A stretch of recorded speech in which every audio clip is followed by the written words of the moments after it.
3절에서 5절까지의 말씀입니다. 응답받으실 언약의 말씀 에베소서 1장 3절에서 5절까지의 말씀을 보시겠습니다. 우리 말씀을 한 목소리로 천천히 우리 합독하도록 하겠습니다. 찬송하리로다. 하나님 곧 우리 주 예수 그리스도의 아버지께서 그리스도 안에서 하늘에 속한 모든 신령한 복을 우리에게 주시되 곧 창세전에 그리스도 안에서 우리를 택하사 우리로 사랑 안에서 그 앞에 거룩하고 흠이 없게 하시려고 그 기쁘신 뜻대로 우리를 예정하사 예수 그리스도로 말미암아 자기의 아들들이 되게 하셨으니. 아멘. 오늘 예배 나오신 저와 여러분을 위해서 하나님이 오늘 주실 말씀의 제목은 올바른 구원관입니다. 특별히 예정론에 대한 말씀을 드리게 될 텐데요. 저희가 수요일마다 계속해서 기본적인 복음의 내용들을 다루고 있습니다. 과연 올바른 구원관이 무엇이겠습니까? 흔히 우리가 구원받았다라고 하는 말을 많은 분들이 하시는데 대부분 그 구원받았다는 말을 흔히 내가 죽으면 천국 갈 수 있다 라든지 내가 예수를 믿었으니까 이제 병이 낫고 내 문제가 더 이상 없을 거다 라는 식으로 말하는 분들을 굉장히 많이 보게 됩니다. 오늘 말씀을 통해서 하나님이 원하시는 그 구원에 대한 개념, 그리고 우리가 반드시 전달해야 될 그 구원에 대해서 함께 묵상하시고 내 것으로 만드는 시간 되시길 바랍니다. 우리 이번 주 주셨던 강단의 말씀을 먼저 말씀을 드리면요. 믿음 없는 자와 되지 말고 믿는 자가 되라 라는 말씀을 주셨었습니다. 우리가 구원의 축복을 누리기 위해서 정말로 먼저 회복해야 될 게 뭡니까? 바로 만남의 축복입니다. 사람과의 만남도 중요하지만 우리가 매일마다 하나님을 만나는 것이 너무나 중요합니다. 하나님을 만나는 길은 바로 우리에게 주시는 오늘의 말씀에 있습니다. 내 안에 하나님의 말씀이 심겨지고 그게 각인이 될 때 오늘도 우리는 말씀으로 역사하시는 하나님을 만나시게 됩니다. 그때 내게 주신 이 구원의 확신이 분명하게 우리에게 드러나게 되어 있습니다. 우리 강단 말씀 두 번째가 뭐였습니까? 믿음의 색깔이었습니다. 믿음을 세게 믿고 약하게 믿고가 아니라 우리가 눈에 보이지 않는 그 그리스도를 믿는 그 믿음이 중요합니다. 그래서 믿음의 고백 얘기를 하셨었죠. 우리가 오늘도 했던 그 수많은 말들 가운데 하나님이 원하시는 믿음의 고백이 우리에게 선포됐다면 반드시 우리를 통해 오늘도 복음이 필요한 사람이 만나지게 되어 있습니다. 그래서 말씀의 본질, 요한복음 20장 31절이죠. 이것을 기록함은 예수가 하나님의 아들 그리스도이심과 그 이름이 힘입어 생명을 얻게 하려 함이라. 오늘도 우리를 통해 하나님께서 그리스도와 구원의 축복이 증거되길 원하셨고요. 그대로 우리 인생을 이끄신 줄로 믿습니다. 그래서 우리는 이 구원의 감사와 감격을 가지고요. 날마다 말씀을 증거하는 자리에 우리가 있을 수 있는 그러한 구원을 받았습니다. 구원은 죽어서 천국 가는 것이 아니라 이 땅에서 어떤 문제가 있다 할지라도 그 문제의 답을 갖고 답을 전달하는 전도자의 축복을 말합니다. 그래서 우리는 누굴 만나도요. 자연스럽게 당연히 복음을 전할 수 있고 그 사람이 가진 문제에 대해서 정확한 답을 줄 수 있어야 합니다. 저희 교회 오기 전에 수요일마다 만나는 분이 계십니다. 20년째 교회를 안 가시는데 본인 스스로 크리스찬이세요. 오늘도 만나 뵙습니다. 다 얘기하시고 듣고 나서 하시는 말씀이 목사님 말씀 듣고 나니까 주일날 교회를 가야 될 것 같긴 한데 못 가겠대요. 자기 조고모들 다 교회 보내주고 자기가 가기를 지켜준다는 거예요. 왜 주일날 쉴 생각을 안 하는지 모르겠어요. 참 신기합니다. 주일날 일하시면서 돈을 많이 버는 것 같지도 않은데요. 중요한 건요, 이분이 본인이 예전에 했던 얘기를 쭉 하세요.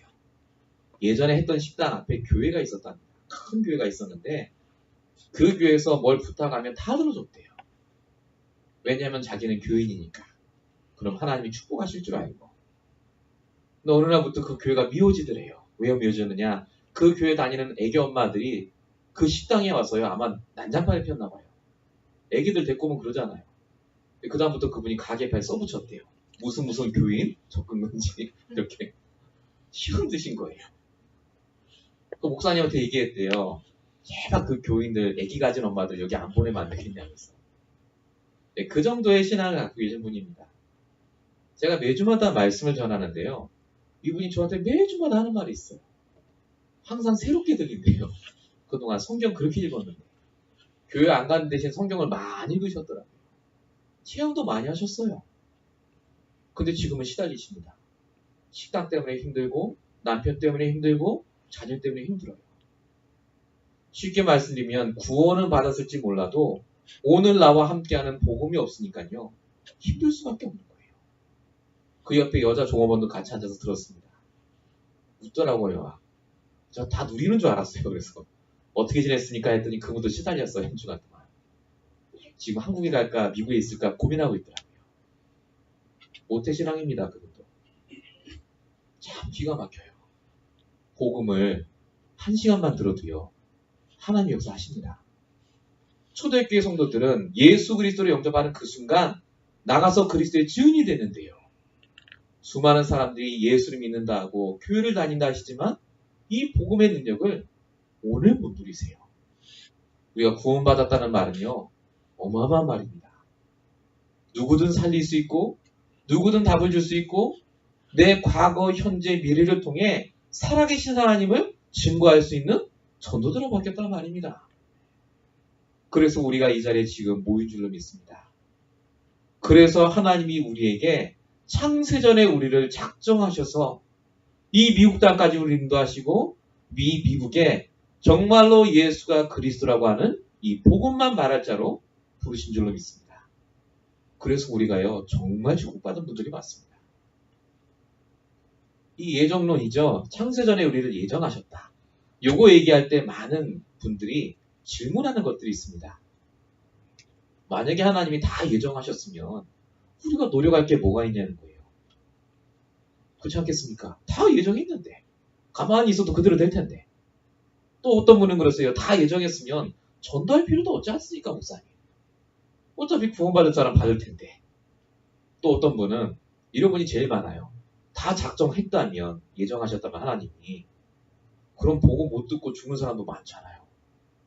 엄폐해왔다는 거예요. 저 아프리카에 사는 사람들, 모슬림에 있는 사람들은 복음 한 번 못 듣고 죽는데 하나님이 그럴 수 있냐는 거예요. 사랑의 하나님인데. 그래서 우리가 오늘 구원에 관한 개념을 다시 확립시키셔야 됩니다. 전도 현장에서 만날 수 있는 분들이기 때문에 그래요. 첫 번째입니다. 구원에 관한 이론들이 있습니다. 제가 카톡으로 다 보내드렸죠. 보시면서 같이 오시면 됩니다. 대부분 구원을 받을 때 기준이 뭐냐면 행함입니다. 행위 구원이에요. 야고보서 2장 17절에 이렇게 써 있습니다. 이와 같이 행함이 없는 믿음은 죽은 믿음이라고요. 여러분 많이 들으셨죠? 이게 기준입니다. 그래서 행해야 된다.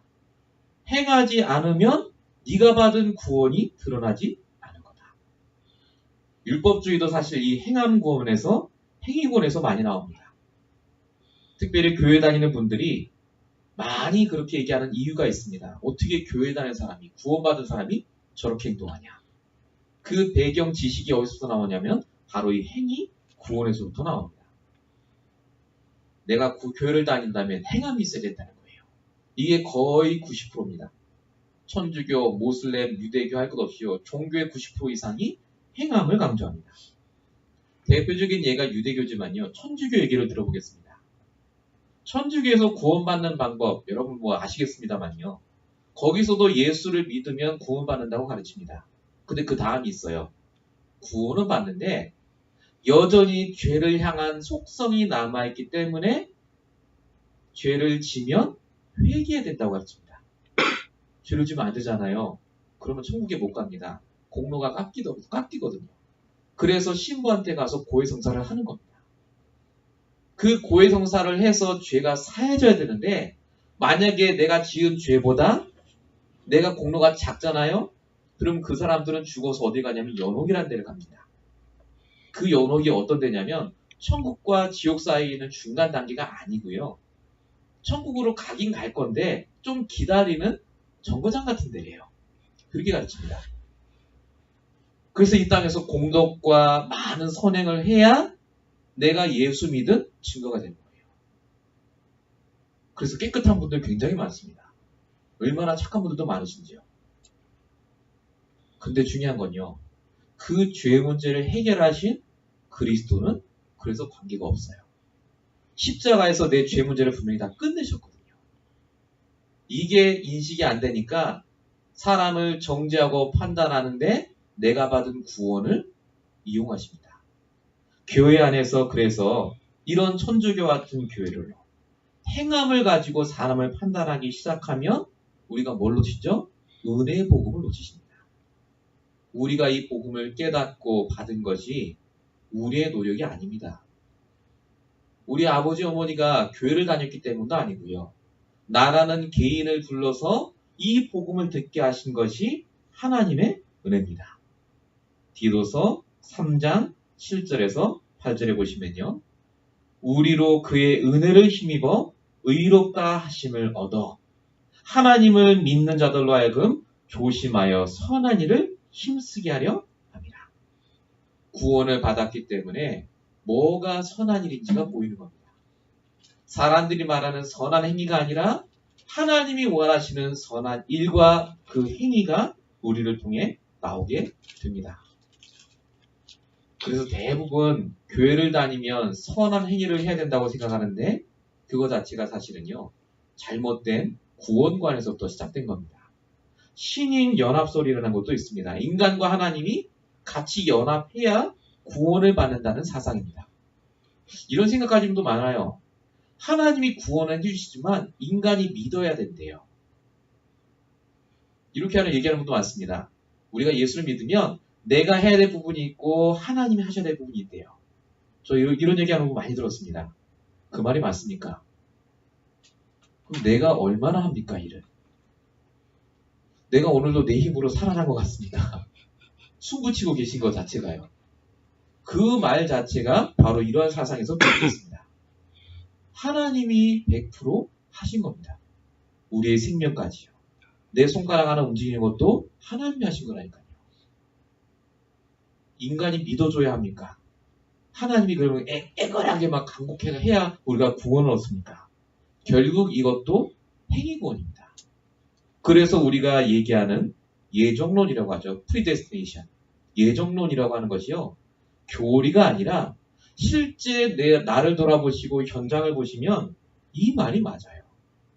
에베소서 1장 4절 5절 오늘 읽으셨습니다. 창세전에 우리를 택하셨고요. 예수 그리스도로 말미암아 자기의 아들들이 되게 하셨다.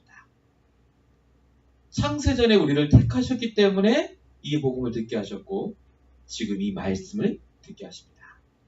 그래서 택한 받은 자가 있는데 그게 바로 저와 여러분입니다.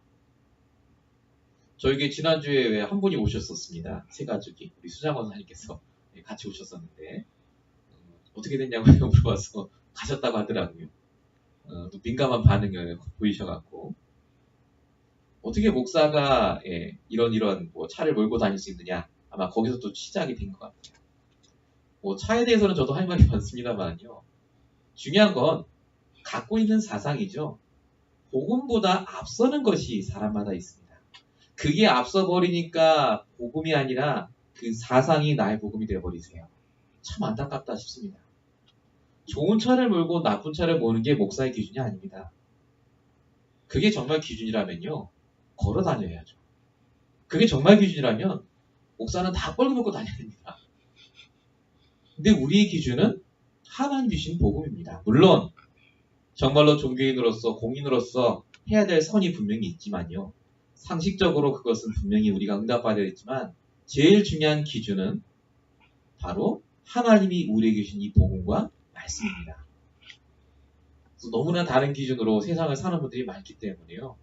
우리가 정말로 이 복음만의 축복을 누리셔야 될 줄로 믿습니다. 두 번째입니다. 그래서 칼빈이라는 학자가, 목사님이셨습니다. 칼빈이라는 학자가 이 구원관에 대해서 5가지로 요약을 한 부분이 있습니다. 조금만 성경을 공부하신 분이라면 아마 들어보셨을 텐데요. 이 부분이 여러분에게 오늘 사실적으로 다가오셨으면 좋겠습니다. 첫 번째가 인간의 전적 부패입니다. 성경 구절은 로마서 3장 10절이죠. 기록된 바 의인은 없나니 하나도 없다. 사람은 구원받을 수 없는 존재로 바뀌었습니다. 어떤 행위를 해도 구원받을 수 없고 내 능력으로 하나님과 힘을 합칠 능력도 없습니다. 전적 타락, 전적 부패 속에 내가 생각하고 행동하는 모든 게 하나님과 관계없는 사람으로 바뀌었습니다. 창세기 3장 이후에. 그게 에베소서 2장 1절에 허물과 죄로 죽었던 너희라고 표시되어 있고요. 세상 풍조를 따르고 공중 권세 잡은 자를 따랐다. 그리고 진노의 자녀라고도 써 있습니다. 그래서 사람은 예수를 믿으실 수 없습니다. 하나님의 은혜가 아니면 절대 못 믿습니다. 어디 써 있죠? 에베소서 2장 8절. 너희가 그 은혜를 인하여 믿음으로 말미암아 구원을 얻었나니. 인류의 전적 부패입니다. 그래서 사람이 경건하게 사는 게 아니라 경건하게 살 수가 없습니다. 하나님이 말씀을 주신 이유는 우리의 이 전적 부패 속에 있는 본성이 드러나서 복음을 깨닫게 하길 원하셔서 말씀을 주셨습니다. 두 번째가 뭡니까? 무조건적인 선택입니다. 말씀은 디모데후서 1장 9절이죠.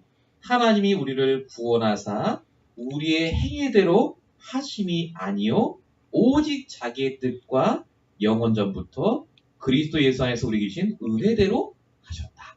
라고 적혀있습니다. 무조건적인 선택이 무슨 말이냐면요. 하나님이 택한 사람은 무조건 구원하기로 작정하셨다는 말입니다. 내가 받기 싫고 내가 받고 그 차이가 아닙니다. 어떤 조건도 관계없이 하나님이 택한 받은 자들은 반드시 믿음을 주시고 구원 얻게 하신다. 그리고 세 번째가요. 제한된 구속입니다. 로마서 8장 30절. 미리 정하신 자들을 부르시고 부르신 그들을 의롭다 하시고 영화롭게 하셨다. 부르신 자가 있다.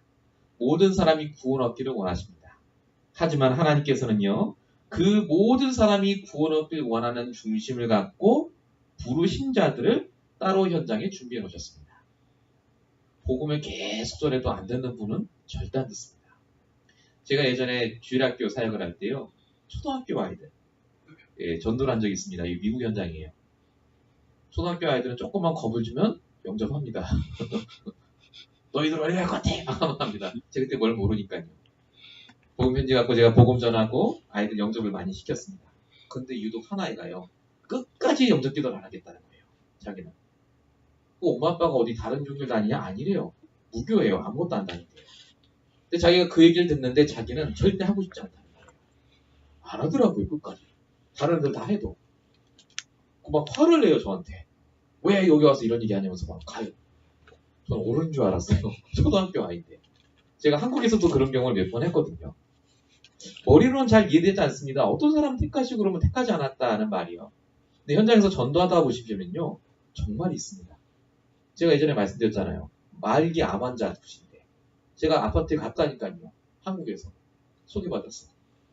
가서 갔는데 부인분께서 이제 마지막 병원에서 갔다 오셨어요. 혈색이 하나도 없어요. 말기 암 환자분 머리 다 깎으시고요. 쇼파에 앉아서 저를 맞이하시는데 눈빛이 벌써 왜 왔냐 그거예요. 여기 뭐 링을 맞고 계시더라고요. 그 제가 복음 전하러 왔습니다. 교회가 란 얘기가 아니고 이제 마지막 순간 복음 들으시지 않겠습니까? 그랬더니 이분이요. 내가 해인사 출신이라는 거예요. 해인사 절이요 절. 내가 지금까지 절에 가서 몇 배를 했고 내가 절에다가 기왓장을 몇 개를 입었고 지금 그 얘기가 무슨 상관이 있습니까? 축제를 보실 전인데. 복음 들으시면 됩니다. 저한테 딱 20-30분만 주시면 됩니다. 그분이요? 저한테 시간 없다는 거예요.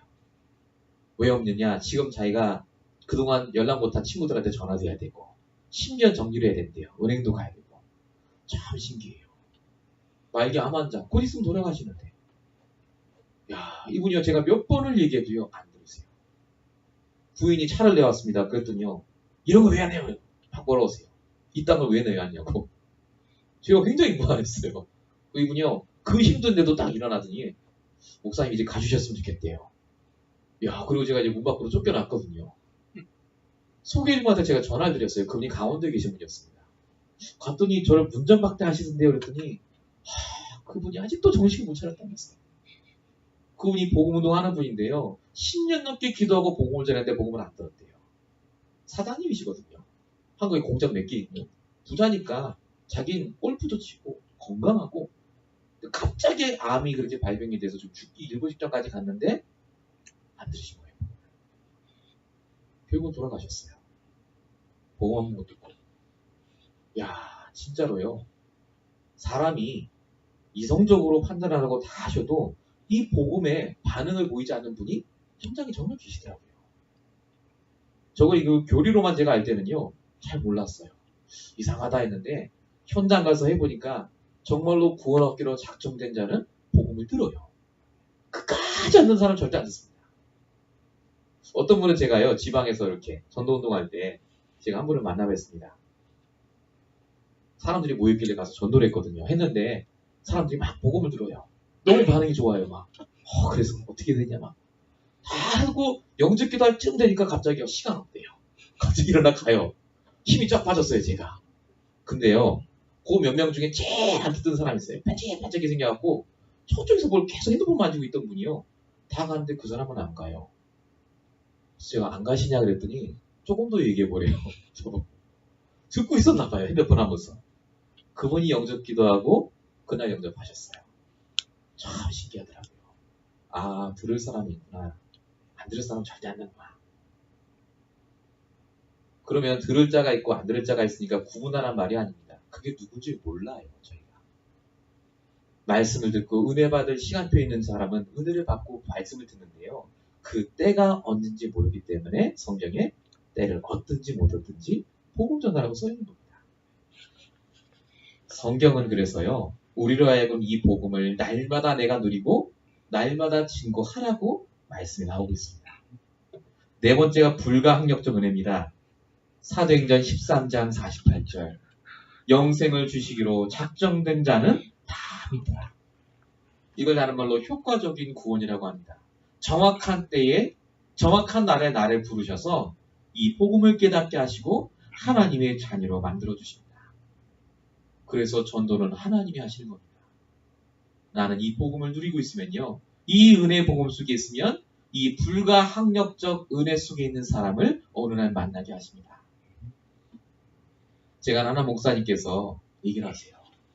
자기가 조금만 젊었을 때, 자기가 대학교 다닐 때 이 순수한 복음, 완벽한 복음을 들었으면 아마 대학교 뒤집어졌을 거래요. 전도했고 막 했을 테니까요. 이제 나이 들어서 35세, 40세에 바라보는 나이에 말씀을 듣고 나니까 그때 하나님이 나를 이 말씀 듣게 하시지. 지금까지 그냥 교회만 다니고 종교생활했지. 이 복음 듣고 내가 전도운동에 응답했으면 어마어마한 일이 벌어졌을 텐데. 지금도 그분은 전도운동 잘하시는 목사님이세요. 근데 이분이 기도하는데 하나님이 양심에 그런 말씀 주시더래요. 정확한 날에 너를 불렀다고요. 이 복음 깨닫기까지 하나님이 지금까지 내 인생에 여러 가지 문제와 상처를 통해 오직 예수가 아니면 안 되는 걸 깨닫게 하시려고 나를 대학 시절에 부르신 게 아니라 지금 부르셨다는 게 깨달았습니다. 그 목사님이 그 복음을 깨닫고 나니까 하나님이 이 오직 예수 붙잡게 하시려고, 오직의 축복 깨닫게 하시려고 나를 이리저리 하나님이 지금까지 이끌고 다녔구나. 그분 집이 굉장히 힘든 집이었어요. 어떤 집이냐면 엄마 아빠가 맨날 싸우는 집이었답니다. 형제가 3형제인데 그분이 막내세요. 장성도 목사님 얘기해요. 근데 막내인데 엄마 아빠가 얼마나 지지볶고 싸우시는지요. 밥상 둘러 엎고 막 칼 들고 오시고, 정종 아십니까? 정종병, 이렇게 큰 병이 있습니다. 그걸로 이제 남편분이 와이프의 머리를 팍 때리는 피 쫙 나고 막 그러던 집이세요. 얼마나 가정에 상처가 많고 그 와이프분께서 남편 중동에 잠깐 일하러 가신 틈을 타서 전세금 빼서 교회를 개척하셨대요. 근데 그 교회가 4개로 갈라졌어요. 뿔뿔이 흩어지고. 그 교회 살려보겠다고 그분이 목사 아들이잖아요. 교회 전사처럼 모든 일을 다 하셨대요. 찬양인도도 하고 설교도 하고 차량 운전도 하고 나이 20살 딱 되고 나니까요. 교회가 완전히 박살났어요. 아, 하나님 없다. 이게 무슨 목회냐? 내가 지금까지 하나님 믿었는데 된 게 뭐가 있느냐? 이러셨던 분이 어느 날 그 형이 이 복음을 듣고 오셔서 예수가 그리스도라는 거예요. 그 얘기를 하는데요. 이 탁자를 튀면서 얘기하는데 그 개척교회에서 탁자가 부서질 정도로 예수가 그리스도인데 못 깨닫는다면서 막 그랬대요. 그 동생분이 저분이 또 이상한 거 보고 듣고 갔구나. 안 들었대요 그때는. 근데 이 말씀을 이분이 계속 들으면서 정말로 예수가 그리스도구나.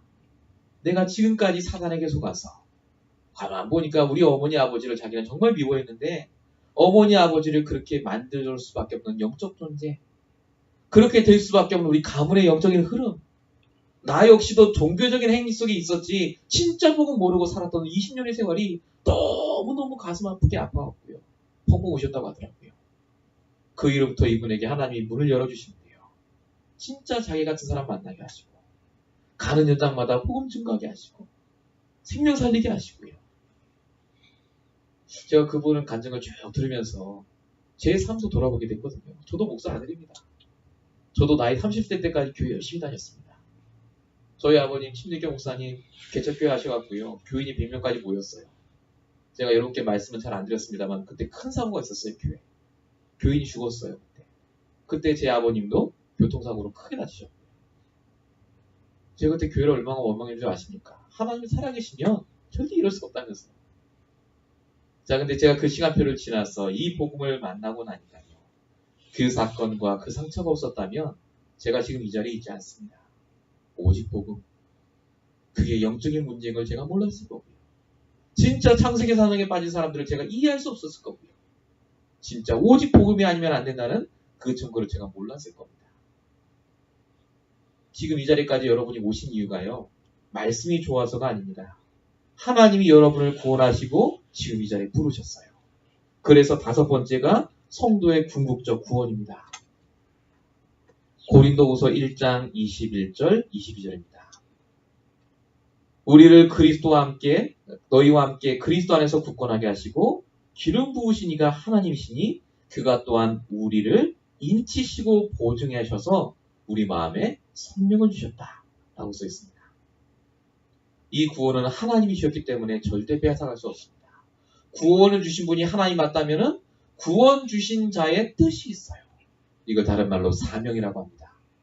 우리에게 천명, 소명, 사명을 주셔서 내게 구원을 주시고 나를 천국 가게 하실 뿐만 아니라 오늘 내가 있는 그 현장에 이 구원의 축복을 전달하게 하십니다. 그래서 구원받은 자가 사명 놓치면요 시달리게 돼 있습니다.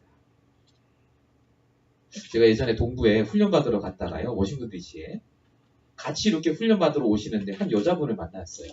같이 훈련받은 분입니다. 굉장히 얼굴 이쁘시고 옷도 잘 차려입고요. 엘리트세요. 근데 이분이 미국분하고 결혼하셔서 한국 사람이 없는 지역에 계시는 분이에요. 한국에서 이 복음을 듣다가 미국에 왔는데 결혼해서 복음을 못 들으시고 하니까요. 자기도 보기에 자꾸 말씀 놓치고 그냥 일반적인 교회 다니시고 종교생활 하다 보니까 결국 이제 시달리시는 거예요. 내가 왜 남편하고 결혼해서 이게 왔는지도 모르고 너무너무 시달려서 이제 이혼해야지 라고 생각하는 중에 이 훈련이 있다는 생각 말씀을 듣고 이제 오신 거예요. 훈련 받으러. 다시 예전 믿음을 회복하시려고. 근데 이분이 말씀을 듣고 가는데 아직 결론이 안 나신 거예요. 그래서 이혼하란 말이냐 하지 말란 얘기냐 결정이 안 나신 거예요. 근데 저희를 만나게 됐어요. 저하고 다른 목사님하고 비행기가 연착이 돼서 3명이 앉아서 얘기를 하게 됐습니다. 저희 얘기를 해드렸어요. 목사라서가 아니라 하나님이 지금까지 저에게 주셨던 응답들, 내가 구원을 정말 깨닫고 나서 하나님이 나에게 주셨던 응답들, 그 목사님도 얘기하고요. 쭉 하나님이 주신 얘기들, 현장 얘기를 계속 하니까요. 이분이 살아나는 거예요. 맞다는 거예요. 자기가 한국 사람이 없는 현장에 갔다고 생각했는데 그게 아니라는 거예요. 순수한 복음을 전할 수 있는 최고 현장에 나를 보내셨다는 게 깨달아지는 거예요. 나의 현장. 내가 미국 사람하고 결혼한 게 아니라 복음 없는 현장에 하나님이 나를 선교사로 부르셨구나. 참 신기합니다. 1시간 정도 같이 말씀 나눴는데 이분이요. 완전히 영적 상태가 바뀌셨어요. 눈빛이 달라지셨어요. 지금 이혼이 문제가 아니라는 거예요. 자기 머릿속에 지금 복음 들을 사람들이 쫙 떠오르네요. 그 미국 남편부터 시작해서. 이분이 갔다가 몇 번 카톡이나 이렇게 문자로 저한테 메일이 온 적이 있어요. 사실은. 지금은 연락이 안 됩니다. 근데 거기에 뭐라고 선조 아십니까? 누가 영접을 했고 자기가 누구를 위해 기도하고 있고 목사님 이렇게 기도해달라. 이런 얘기들이 계속 왔었어요. 지금은 어떻게 되는지 모르겠습니다. 몇 년이 벌써 흘렀으니까요. 근데 중요한 게 있습니다. 구원을 받은 자가 사명을 깨달으면요. 하나님이 역사하세요. 저와 여러분이 이 시간 단순히 구원이 뭐다라는 듣는 게 아니라 내게 주신 구원의 그 감사와 감격을 회복하시면 하나님 우리를 통해 지금도 생명운동의 문을 여실 줄로 믿습니다. 세 번째입니다. 그래서 아까 제가 서론에 말씀드린 세 가지 질문에 대한 답변을 여러분이 갖고 가셔야 됩니다. 다 예정됐다면 내가 노력할 게 없지 않냐? 그럴듯하죠. 자, 근데 중요한 게 있어요. 하나님이 그럼 뭘 예정하셨습니까? 그걸 아셔야 돼요. 예정하셨다는 말은 그 예정이 아닙니다. 죽어 천국 가는 예정을 말하는 게 아니라요. 내가 이 땅에서 구원과 전도를 위해 해야 될 예정된 사역이 있어요. 그게 나에게 주신 예정함입니다. 그럼 뭐 하셔야 되죠? 예정된 게 분명하다면 노력하셔야 돼요. 300% 전문성 가지시고 내 업과 내 사역과 내 인생을 두고 하나님이 내게 예정하신 것을 성취하기 위해서 노력하셔야 돼요. 그래서 행함과 믿음은 같이 갑니다. 두 번째 질문이 다 예정되어 있다면 전도할 필요 없지 않아 라고 하는 분이 계십니다. 아까 말씀드렸죠. 예정되어 있는데 그게 누군지 안 써 있어요. 예정된지 안 써 있다니까요. 그래서 우리가 복음을 전해야 됩니다. 오늘이 그날인지 모르기 때문에. 오늘 이 사람에게 복음 전하지 않으면 그 사람이 결국 자살할 수도 있기 때문에 그래요. 심각한 분들 많습니다. 더 중요한 건요. 만약에 내 가족이라면 그런 얘기 하겠습니까? 예정 안 됐어 이 사람. 이 사람은 예정됐어. 내 가족이라면 어떤 수를 쓰더라도 이 사람 복음 듣게 할 거 아닙니까? 우리에게 주신 하나님 주신 사람들이 있습니다. 복음 전하셔야 돼요. 세 번째가 예정돼 있으면 예정당하지 않은 사람들은 어떻게 되느냐? 언페어하지 않냐? 기준은 언페어가 아닙니다. 불공평하기 때문에 구원받아야 되는 게 아닙니다. 기준은 하나님의 은혜입니다. 공평하다, 공평하지 않다는 내 기준이죠. 중요한 건 오늘 내게 이 말씀을 주시는 하나님의 계획이 무엇인가를 질문하셔야 됩니다. 제가 예전에 말씀드렸죠. 옷가게 제가 전도하러 들어갔는데 거기 옷가게 사장님이 스페인이셨던 것 같아요.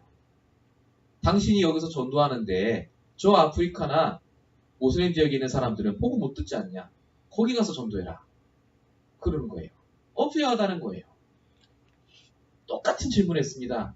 근데 똑같은 대답을 해주시면 돼요. 그때. 근데 지금 하나님이 당신 앞에 나를 보내셨다. 이 복음을 들을 수 있고 이 복음에 반응할 수 있는 당신에게 하나님 계획이 있다고요. 물론 아프리카도 가고 복음 못 들은 분에게 복음도 전해야 됩니다만요.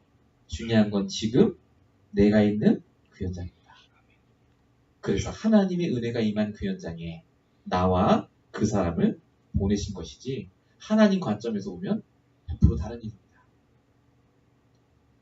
그래서 저와 여러분이 이 복음을 붙잡고 날마다 응답받으셔야 되고요. 이 구원의 축복을 누리는 이 축복 속에 들어가시면 하나님이 나를 날마다 바꾸십니다. 정말 제가 깜짝깜짝 놀리는 게 화요일마다 제가 얼마인 가면은 우리 대학 청년부를 놓고 제가 말씀동을 합니다. 아시다시피 그 중에 여자 아이들 2명 있잖아요. 대학생. 그 중에 한 명은 완전 불신자에서 지금 저희 교회로 오고 계세요. 한 분은 예전에 교회를 다니다가 안 다니다가 저희 교회로 오시고요. 참 신기해요. 매주마다 팍팍팍 바뀌어요. 특별히 그 불신자에서 돌아오신 분, 도문이죠. 얘가요, 기도 제목이나 이렇게 말씀 듣고 나서 얘기를 해보라고 하면요. 꼭 교회를 한 10년 다닌 애처럼 얘기를 해요, 이제. 자기가 말씀 때문에 지금 이렇게 응답받고 있고, 말씀 따라 이렇게 하고 있고, 하나님이 나를 이 학교에 보내신 것 같고 그런 얘기를 쭉 해요. 그 옆에 앉아있는 그 여자분, 지은이라는 아이죠. 전도한 얘기를 드디어 하기 시작합니다. 이번에도 토요일날 여기서 일을 해달라고 연락이 왔대요. 근데 그 연락을 한 분이 어떤 분이냐면 예전에 일을 할 때 자기가 복음을 전한 분이세요. 그러면서 얘기를 했대요. 너는 얼마이나 사는 애가 왜 LA까지 가냐고. 교회 크냐 안 크다 그랬더니 너 미쳤다면서. 왜 그 조그만 교회 가냐고 막 그랬대요. 근데 제가 다니는 교회 목사님이 복음만 말하기 때문에 간다. 그렇게 설명을 했대요. 그리고 제 메시지도 보내주고 했답니다. 아마 봤나 봐요, 이렇게. 근데 그게 이제 그 직장을 그만두고 아르바이트 그만두고 다른 거 하고 있는데 그게 생각이 난 거예요. 토요일만이라도 와서 일을 해줄 수 없겠느냐. 왜냐면 너무 바쁘니까 못 만나요. 그러니까 토요일날 와서 같이 일하면서 그때 졌던 그 말을 해달라는 거예요. 그러면서 참 자기가 요즘 놀란대요. 그냥 하나님의 말씀 속에 내가 있는데 공부가 필요한 부분이 있으면 하나님이 사람을 만나게 하시고 내가 진짜 돈이 필요하면 하나님이 직장문도 열어주시고 하나님 내가 정말로 복음 사람 들을 사람 있으면 하나님 만나게 하신다는 거예요. 그래서 저는 요즘 좋대요. 이렇게 둘이 그렇게 얘기를 해요. 둘이 맨날 싸우면서도 또 복음을 회복이 되고 참 제가 보는데 제가 하는 게 아니라는 생각이 자꾸 들어요. 하나님이 구원 주시기로 작정된 자는 그 구원을 누리게 하시고 사명에 회복되게 하셨어요. 자기 직장에서도 공부도 자기 인생도 축복하시고 역사하심을 제가 지금 보고 있습니다. 여러분은 지난 3일 동안 어떻게 응답 받으셨습니까? 오늘도 나와 함께 하시는 하나님 체험하셨습니까? 진짜 여러분이 이 믿음을 회복되시기 바랍니다. 도마처럼 내가 꼭 만져봐야겠다면서 그러지 마시고요. 눈에 보이지 않고 만질 수 없어도 분명히 하나님은 내 앞에 계시고 그 그리스도의 능력으로 복음 증거할 현장에 내가 있습니다. 사람에 속지 마시고요. 상황에 속지 마시고 오직 이 말씀을 붙드시기 바랍니다. 결론입니다. 올바른 구원가는 그래서 행함과 믿음이 같이 가는 겁니다. 야고보서 2장은요. 이 믿음에 관한 또 구원에 관한 중요한 구절입니다. 야고보서 2장을 보시면요. 여러분 그 주제가 뭐냐면 사람을 눈에 보이는 것으로 판단하지 말라는 구절입니다. 아까 야고보서 2장 7절에 행함이 없는 믿음은 죽은 믿음이다. 그거만 따서 외서 그렇지요. 쭉 한번 읽어보세요. 그 얘기가 아닙니다. 결정적인 거는 야고보서 끝에 보면 야고보서 2장 21절 22절에 보면요. 아브라함 얘기를 해요. 21절에. 아브라함이 아들을 제사 드렸잖아요. 그걸 얘기하면서 22절에 이렇게 써 있습니다. 네가 보거니와 믿음이 그의 행함과 함께 일하고 행함으로 믿음이 온전하게 된다. 이렇게 써 있어요. 성경은 정확히 얘기합니다. 믿음과 행함은 같이 갑니다. 내가 그리스도의 믿음이 있다면 반드시 그 행함이 나타나고요. 그 행함으로 인해 내 믿음이 온전하게 됩니다. 그래서 행함도 기준이 아니고 믿음도 기준이 아닙니다. 그리스도가 기준입니다. 그리스도. 그리고 우리의 행함의 결국은요. 행하는 이유는요. 결국 전도와 선교입니다. 대부분 사람들이 행함 그러면 좋은 행위를 생각을 해요. 아닙니다. 그건 당연한 거예요. 부자 거지 도와주고 구제하고 봉사하는 건 당연한 겁니다. 진짜 나의 행함은 바로 전도와 선교를 위한 헌신입니다. 우리 만원역교 성도님들이 이 언약을 붙잡으시고요. 정말 현장에서 제대로 된 구원관을 갖고 복음을 전하시고 이 구원을 주신 하나님의 은혜의 복음을 증거하시는 시간 속에 들어가시기 바랍니다. 바울이 고백했잖아요. 이 은혜의 복음을 증거하는 일에는 내 생을 들여도 아깝지 않다. 바울이 가진 복음의 색깔입니다. 은혜의 복음. 저와 여러분이 이 은혜의 복음을 받을 줄 믿습니다. 정말 이 말씀 붙잡고 응답 받으시길 예수로 축원드립니다. 제가 기도하고 마치겠습니다. 살아계신 하나님 감사합니다. 오늘도 주님께서 우리와 함께 하시고 이 말씀 속에 하나님의 음성을 듣게 하시며 감사합니다. 하나님 정확한 구원에 대한 관념이 생기게 하여 주십시고 오늘도 우리가 구원받았음이 깨달아지게 하시며 하나님의 은혜와 이 은혜의 복음을 깨닫는 일에 우리가 날마다 우리의 삶을 드릴 수 있도록 역사하여 주시옵소서. 날마다 구원을 얻는 일에 우리의 인생을 드리게 하시며 구원 얻을 자를 우리의 주변에 허락하신 줄로 믿사오니 날마다 이 복음을 증거할 수 있도록 하나님 우리와 함께하여 주시옵소서. 오늘도 가장 귀한 복음을 우리가 받은 줄로 믿사오니 이 복음의 능력을 날마다 체험하게 하실 줄로 믿사옵고 우리 원하신 예수 그리스도로 감사하며 기도했습니다. 아멘.